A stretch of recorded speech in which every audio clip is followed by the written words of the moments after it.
오늘은 요 수학 1과 수학 상에 대해서 한번 비교를 해보려고 합니다. 뭐가 빠졌는지, 혹시 뭐가 추가됐는지. 네, 그리고 책은 책 차례로 설명을 할 건데요. 일단 개념 원리로 차례를 쭉 보면서 뭐가 바뀌었는지 한번 설명을 하려고 합니다. 먼저 수학 1부터 보겠습니다. 수학 1의 처음 대단원은 다항식이죠. 예, 다항식에서 다항식 연산을 먼저 했고요. 거기서는 항상 어떤 정수, 초등학교 때 뭐 자연수 이런 거 배울 때도 항상 덧셈, 뺄셈, 곱셈 나왔어요. 사칙 연산을 항상 했거든요. 얘도 마찬가지로 다항식을 배우면서 다항식을 덧셈, 뺄셈을 먼저 하고요. 그다음 곱셈. 요거까지는 이제 중3 때 했었고, 이제 나눗셈을 새로 배우죠. 다항식도 똑같이 나누기로 했을 때 나눗셈을 할 수 있다는 거고, 그 다음에 배우는 게 이제 곱셈 공식. 곱셈 공식은 어느 정도 배우지만 이제 고1 때부터는 3차의 곱셈 공식들을 쭉 배우고요. 그다음 곱셈 공식 변형을 하면서 뭐 이런 세제곱 형태를 더한 것을 구하여라. 뭐 이런 식으로 답이 문제를 구하라고 하죠. 그 다음에 이제 수학 상, 요번에 이제 새로 바뀌게 된 교육 과정에서는 똑같아요. 여기는 다항식의 연산 먼저 나오고요. 덧셈, 뺄셈 나오고요. 그 다음에 곱셈 나오고요. 나눗셈이 조금 뒤로 갔네요. 요번에 곱셈을 배우니까 곱셈 공식들을 먼저 쭉 하고 곱셈 공식 변형까지 하고 나눗셈을 합니다. 왜냐하면 이제 밑에도 나눗셈을 또 하거든요. 그래서 나눗셈을 조금 뒤로 빼고 이어서 곱셈 공식을 먼저 쭉 정리한 다음에 나눗셈을 들어가는 방식으로 조금 바뀌었네요.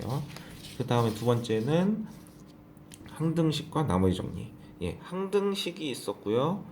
나머지 정리를 배우죠. 나머지 정리를 하기 전에는 먼저 다항식의 나눗셈을 먼저 하고요. 그 다음에 이제 나눗셈의 이런 나머지 정리식 있죠. 인수를 정리하고 목 쓰고 나머지 쓰고 요것들도 항상 좌우가 성립하니까 항등식이라는 거예요. 그래서 항등식을 먼저 배우고요. 그 다음 이제 나눗셈과 합쳐서 배운 다음에 나머지 정리를 쭉 배웁니다. 그 다음에 이제 나머지 정리를 배우고 나머지가 만약에 0이다 그랬을 때는 인수정리를 하는 거죠. 인수분해를 하기 위한 발판으로. 인수분해를 중3 때도 하긴 하지만 여기서 이제 정확히 배우고요. 나머지 정리를 배우고 나머지가 0일 때 이제 인수정리를 배우고 요게 이제 차례대로 단계별로 이제 간다는 걸 알 수 있어요. 덧셈, 뺄셈, 곱셈, 나눗셈, 그다음 뭐 곱셈 공식은 이제 곱셈에 이제 나온 정리들이고 그다음에 항등식을 배우고 나눗셈을 배운 거랑 합쳐서 나머지 정리를 배우고 나머지가 0이면 인수정리 배우고 인수정리를 배우면 인수분해를 배우고 이런 식으로 쭉 단계별로 나간다는 것을 알 수 있고요. 이쪽 이제 수학 상에서도 마찬가지로 항등식 똑같이 배우고요. 다항식의 나눗셈과 항등식 요것도 배우고요. 나머지 정리와 인수 정리 똑같이 배웁니다. 요거는 바뀐 게 없어요. 그 다음에 인수분해 똑같고요. 인수분해 하면서 이제 3차도 인수분해를 가끔 하겠죠. 그리고 고차식이 새로 추가되면서 여기서 이제 조립제법을 배웁니다. 네, 조립제법을 배우고요. 요게 이제 나눗셈 중에서 1차식은 간단히 할 수 있는 조립제법이죠. 대신에 이제 2x-1과 x-2분의 1이 2분의 1을 똑같이 쓰기 때문에 요거는 이제 몫을 신경 써서 바꿔서 풀어줘야 된다는 거를 공부를 하면서 이제 배우겠고요. 여기 인수분해 수학 상에서도 마찬가지로 인수분해하고 고차식의 인수분해를 하네요. 얘는 똑같죠. 이런 식으로 차례를 보면서 한번 만약에 공부를 다 하신 학생들도 한번 정리를 해보는 것도 되게 중요해요. 먼저 들어가기 전에 차례를 쭉 보면서 어떤 게 이렇게 쭉 공부를 할 건가 어떤 식으로 공부를 할 건가 쭉 먼저 살펴보고 다 공부를 해서도 내가 어디가 빠뜨렸나 차례를 보면서 한번 확인해 보는 것도 괜찮은 방법입니다. 공부할 때. 그 다음에 이제 두 번째 단원 방정식과 부등식. 예, 일단은 방정식을 배우고요. 그 다음 부등식을 배웁니다. 그럼 먼저 방정식, 부등식 이 대단원 안에 이게 새로 추가되죠. 복소수. 예, 우리가 이제 처음에 배우는 거는 자연수를 배워요. 자연수를 배우고 그 다음에 얘가 양의 정수니까 이제 음의 정수를 배우고요. 0을 배우고요. 요거 합쳐서 정수를 배우고요. 그 다음에 정수 아닌 유리수를 배우죠. 그 다음 이제 얘가 유리수고 그 다음에 유리수 밖에 무리수를 배우고요. 얘네 합친 게 실수죠. 그럼 이제 실수가 실존에 있는 수인데 이거의 바깥쪽이 허수가 되죠. 그 다음에 이제 얘를 합친 게 복소수가 됩니다. 예, 그래서 이제 복소수를 간단히 배워요. 복소를 깊이는 안 배우죠. 항상 여기서도 연산을 해요. 덧셈, 뺄셈, 곱셈, 나눗셈. 그 다음에 복소수의 특징이 있거든요. 복소수의 특징, 거듭 제곱이나 음수의 제곱근일 때는 어떤 식으로 루트 밖으로 마이너스가 나오는지 안 나오는지를 배웁니다. 예, 그 정도 배우고요. 복소수는 크기를 알 수 없기 때문에 보통은 자연수, 뭐 정수 이런 거 배울 때 크기 비교를 했었죠. 복소수는 크기 비교 안 합니다. 복소수는 크기가 없기 때문에. 그래서 복소수를 간단히 배우고요. 여기서도 똑같아요.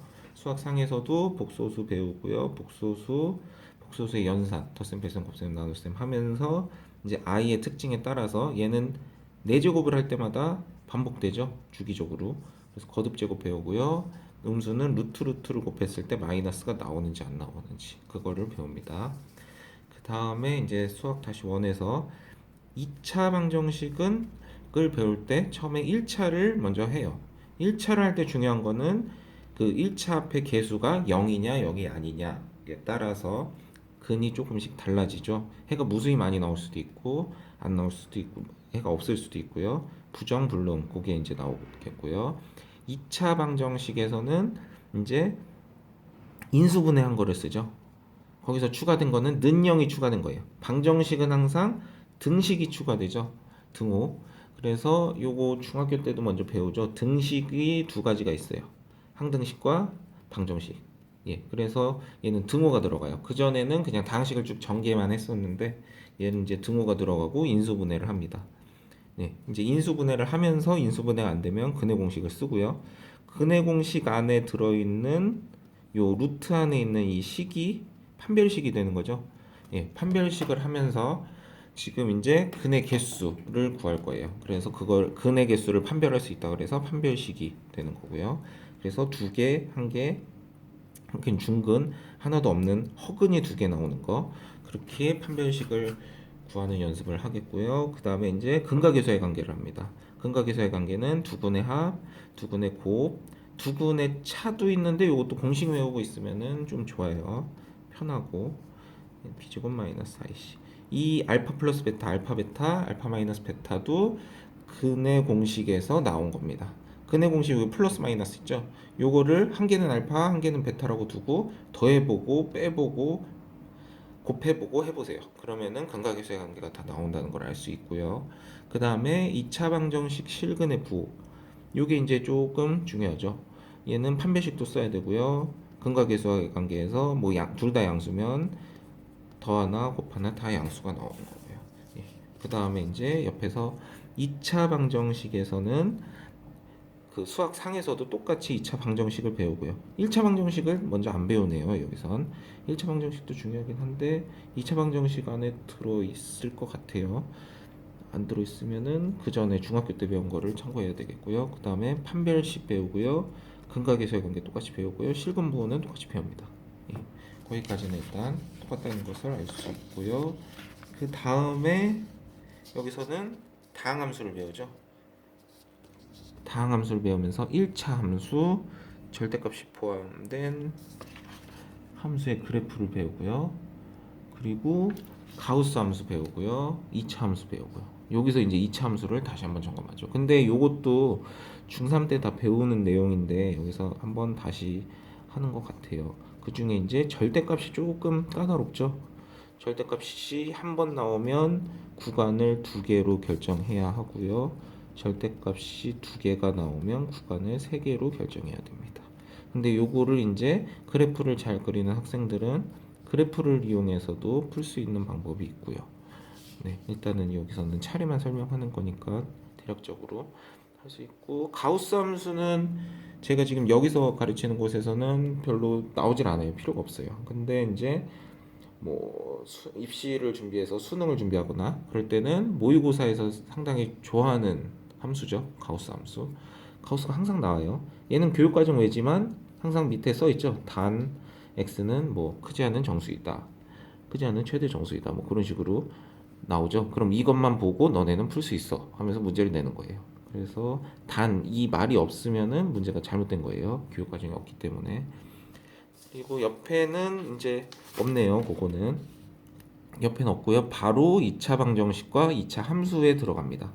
예, 2차 방정식, 2차 함수. 요거 옆에서도 이제 하니까 요거 설명하면서 옆에로 같이 넘어갈게요. 요거 수학 1에서는 2차 함수에 활용하면서 2차 함수와 2차 방정식의 관계를 배우고요. 여기서 이제 얘가 이제 큰 대단원이 된 거죠. 그 다음에 2차 함수의 최대 최소. 얘는 최대 최소 항상 뭘 구하냐? 완전 제곱식해서 꼭지점 구하는 거죠. 그래서 구간이 주어져 있을 거고 그때 최대 최소를 구할 거예요. 요거 이제 나중에 미적분 1에 배우면은 최대 최소 정리하면서 다시 한번 이차 함수 최대 최소 값이 나올 거고요. 이차 함수의 최대 최소 2 얘는 중요하기 때문에 뭐 치원에서 최대 최소 구하는 것도 나오겠고 2차 안에 2차가 들어있는 거 뭐 이런 식. 그래서 그런 것도 배울 거고요. 여기서 똑같아요. 2차 함수와 2차 방정식의 관계. 예. 2차 방정식은 그냥 지금까지 인수분해만 했는데 그거를 이제 y는으로 정리하는 거죠. 그러니까 방정식과 함수의 차이는 방정식은 한쪽으로 정리했을 때 뭐뭐는 0이 나오는 거고요. 함수는 y는 x에 관한 식이 나오는 거고요. 그래서 그거의 관계는 x축에 닿는 게 방정식이 되겠고요. x축에 안 닿으면 그냥 함수가 되는 거죠. 그래서 x축에 안 닿으면 함수가 아니고 x축에 닿은 거 제외한 나머지도 다 포함한 이런 그래프를 그리는 게 이제 함수가 되겠고요. 그 다음에 최대 최소 똑같이 구하고요. 그 다음에 이제 들어가는 게 여러 가지 방정식.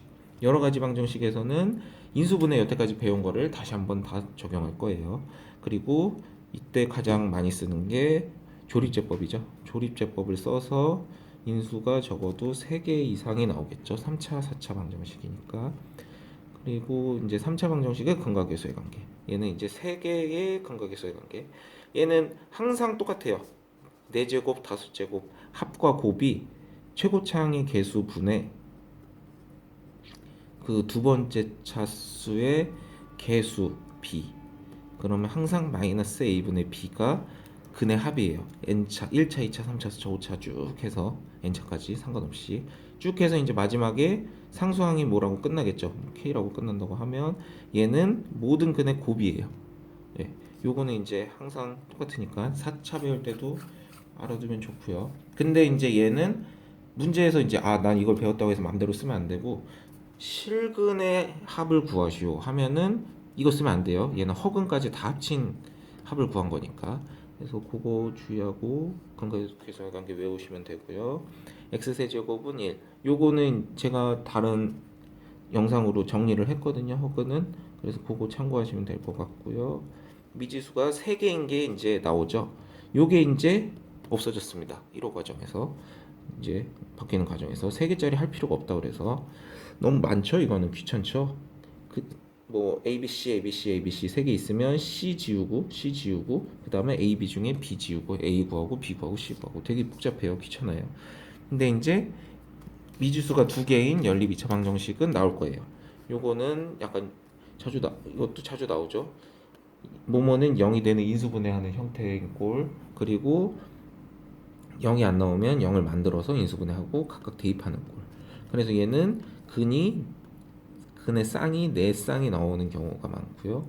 공통근은 말 그대로 공통인 근이니까 대입해가지고 공통근을 구하고 뭐 k 값도 구하고 그런 식으로 구하는 거고, 부정 방정식은 부정이란 뜻이 정할 수 없다는 뜻이죠. 방정식이 연립이 나와야 되는데 x, y가 나왔음에도 한 개밖에 안 나왔어요. 그래서 부정 방정식이 정할 수 없다. 대신에 이제 조건이 주어지죠. 정수다, 아니면 뭐 실수다. 실수가 주어져 있을 땐 판별식을 주로 쓰고 아니면 완전 제곱식으로 묶고 이런 식으로 하겠고요. 정수는 개수 일일이 세서 구하는 거고요. 이게 조금 귀찮죠. 부정 방정식. 그리고 얘도 수학 상에서도 마찬가지로 여러 가지 방정식은 3차 방정식과 4차 방정식이 존재합니다. 요거는 조리제법 쓰면 되겠고요. 그 다음에 3차 방정식 근각계수의 관계. 아까 근각계수의 관계 설명했죠. 얘네들은 외우면 돼요. 3차는. 그 다음에 x세제곱은 1인 허근. 요거는 제가 아까 영상에 만들었댔어요. 요거 영상 참고하시면 될 것 같고요. 얘와 x세제곱은 마이너스 1 형태 두 가지가 있어서 막 외워서 풀면은 오히려 좀 헷갈릴 때가 있어요. 그냥 요거 넘겨서 인수분해 하시고 근각계수의 관계 이용하시고 근의 공식도 한번 써보고 허근이 요런 거구나 한번 알아봐도 되고요. 그다음 미지수가 두 개인 연립 2차 방정식. 세 개인 거 없어졌죠? 세 개면서 1차인 거 없어졌어요. 요거 연립 1차 방정식이 없어졌고요. 그 다음에 공통근을 갖는 방정식. 네, 공통근이라고 했는데 이제 뭐 뒤에 방정식이란 말이 붙었네요. 어차피 똑같아요, 문제들은. 그다음 부정 방정식. 예, 정할 수 없는 방정식. 대신 조건이 주어진다. 라는 것만 알아두시면 되고요. 그 다음에 여러 가지 부등식. 부등식의 성질을 먼저 배우고요. 부등식 당연히 성질 음수 곱할 때 뭐 부등호 방향 바뀐다. 역수치 할 때 부등호 방향 바뀐다. 그런 거 알아두면 되고요. 그 다음에 역수치 할 때는 부호가 서로 같아야 돼요. 그 다음에 1차 부등식. 1차 부등식도 마찬가지로 최고창 1차 앞에 계수의 중요도가 있죠. 0일 때, 양수일 때, 음수일 때. 왜냐면 음수일 때는 부등호 방향 바뀔 거고 0이면은 그 나머지 상수가 0보다 큰지 작은지 확인해야 돼서 해가 무수히 많거나 없거나 그럴 수도 있고요.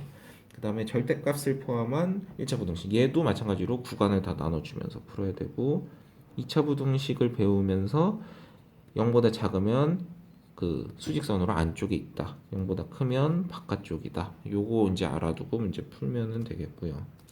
그 다음에 연립 2차 부등식. 연립을 시키죠. 연립을 시켜서 똑같이 구한 거를 두 번 해서 뭐 예를 들어 이렇게 나오면 이게 근이다, 해다 이런 식으로 구하는 거예요. 공통 범위를 찾으면 되겠고요.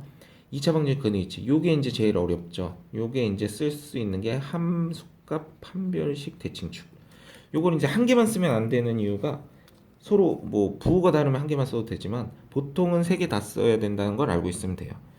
예를 들어서 얘는 근의 위치를 한번 설명해 보면 간단히만 설명할게요. 근보다 크다 나왔어요. 예를 들어 이제 이렇게 그러면 먼저 함수값을 썼어. 양수다를 썼어요. 그러면 얘도 양수죠. 그래서 안 되는 거예요. 그 다음에 판별식을 썼어. 실근이 두 개다. 그리고 그냥 함수값만 만약에 쓰면은 이럴 수도 있어요. 그쵸? 그래서 세 개가 안 되니까 세 개 되면 요게 이제 답이라고 요걸 구하라고 했을 때 그러면은 나머지 조건을 강제시키기 위해서 근의 그 판별식을 쓰죠. 판별식을 쓰게 되면 이제 요 두 가지 중에 한 개가 나오는 거예요.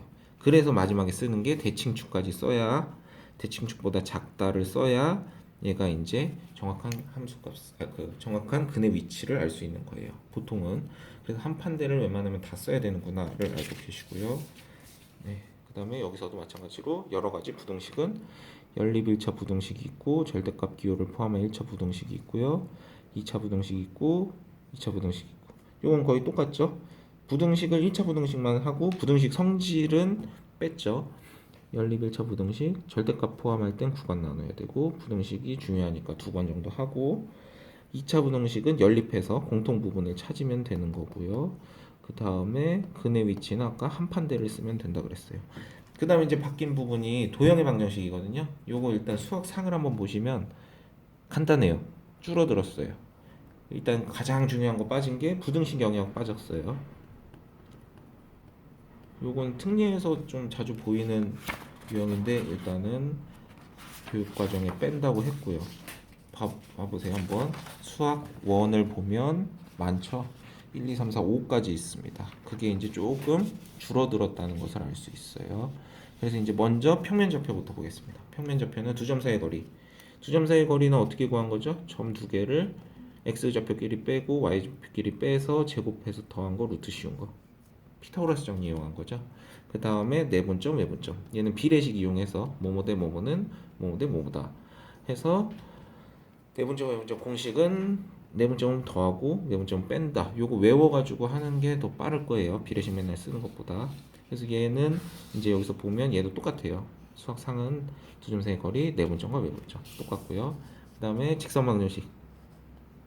직선방정식은 1차 함수랑 똑같죠. 앞에 함수 잠깐 배우면서 이야기를 다시 한번 해요. 그 다음 두 직선의 위치 관계. 얘도 ax 플러스 by 플러스 c, a-x 플러스 by 플러스 b-y 플러스 c 형태로 뒀을 때의 그 두 직선의 위치 관계를 구할 때가 있고요. y는으로 정리됐을 때 두 직선의 위치 관계 구하는 게 있어요. 요건 중요하죠. 평행일 때 뭐 해가 없는 거고 일치 만날 때는 해가 무수히 많은 거고 그 기울기가 다르면은 해가 한 개 있는 거고 그런 식으로 옛날엔 요게 행렬에서도 같이 나왔는데 요거 일단 그냥 알아두시면 되고요. 두 직선 교점을 지난 직선 교점 구할 때는 갖다 놓고 풀어주면 되고요. 점과 직선 사이 거리 공식 요거는 이제 공식이죠.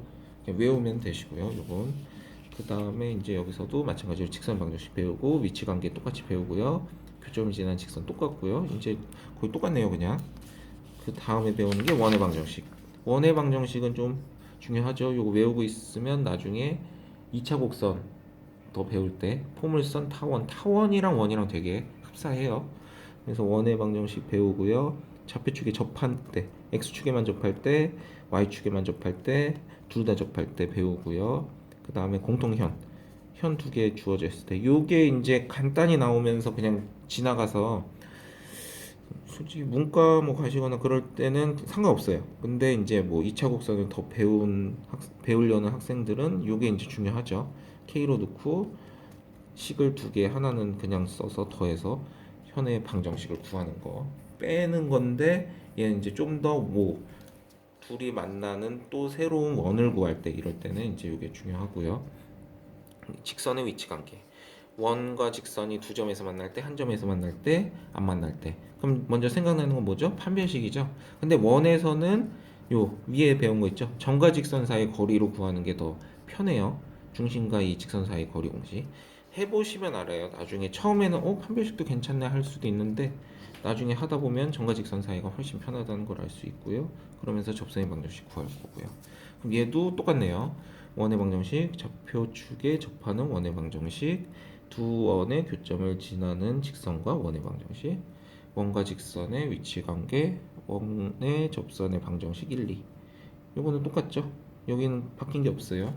도형의 이동까지 그냥 완전히 똑같아요. 뒤에는 똑같고 진짜 말 그대로 요것만 버렸다고 생각하면 돼요. 그래서 도형의 이동에서 평행 이동, 평행 이동 중요하고요. 요거 이제 나중에 2차 곡선 할 때랑 뭐 이제 기하가 빠져가지고 따로 쓸 데가 거의 없겠네요. 미적분할 때 조금 나올 거예요. 평행이동, 대칭이동, 뭐 극각부하고 뭐 함수 바뀔 때. 그래서 평행이동 배워놓고 대칭이동, 뭐 x축 대칭일 때, y축 대칭일 때, 원점 대칭일 때, y는 x 대칭일 때 이런 거 배우죠. y는 x 대칭일 때는 중요한 게 나중에 역함수 배울 때 다시 한번 나올 거예요. 그래서 대칭 이동 쭉 배우고요. 그리고 이제 수학 상은 이제 끝납니다. 도형 이동 하면서 평행 이동, 대칭 이동 배우죠. 그래서 요거 배우면은 이제 고1의 1학기 과정이 다 끝나는 거예요. 예. 이런 식으로 배우면 요게 이제 나중에 미적분 배울 때도 중요하고요. 도형의 방정식은 요쪽 싫어하는 학생들 많죠. 함수 들어가고 이런 그래프 그려야 되고 이런 거. 근데 이런 거 배워놔야 나중에 미적분원에서도 써먹고요. 네, 수학 원이 이제 앞으로 뭐 계산이나 이런 거 할 때 중요하다는 거를 아실 거예요. 배우다 보면. 네, 그 다음에 이제 마지막으로 요 부등식 영역. 예전에 배웠던 거 부등식 영역 하고요. 연립부등식 하고 영역의 최대 최소. 요것도 간단히 설명해 보면 부등식 영역을 구합니다. 뭐 얘보다 밑에 있다. 아니면 뭐 원의 안쪽에 있다. 바깥쪽에 있다. 그 다음 연립은 이제 두 개를 합치는 거죠. 그 다음에 뭐 x 더하기 y의 최대값과 최소값을 구하라. 는 k로 넣고 언제 접하는지를 구해서 이 y절편이 최대값인지 최소값인지 그런 식으로 구하는 유형이에요. 그래서 이제 만약에 올해 고1인데 얘를 배운다. 만약에 옛날 책밖에 없다. 그러면은 부등식 영역 빼시면 되고요. 그 다음에 요거 방정식에 여러 가지 방정식에서 미지수가 3개인 거 빼시면 됩니다. 나머지는 그냥 배워두면은 다 좋거든요. 가우스 함수 이런 거는 그냥 배워놓으면 모의고사 풀 때나 이런 거 되게 좋아하는 유형이에요. 그래서 뭐 절대값 이런 거 학생들이 보통 싫어하는 것들 있죠. 그런 게 이제 많이 출제되고 뭐 출제자들도 좋아하고 하니까 이런 거 잘 공부하시면 될 것 같습니다. 이런 식으로 차례를 보면서 만약에 공부를 다 하셨어도 한번 정리해 보는 것도 나쁘지 않을 거예요.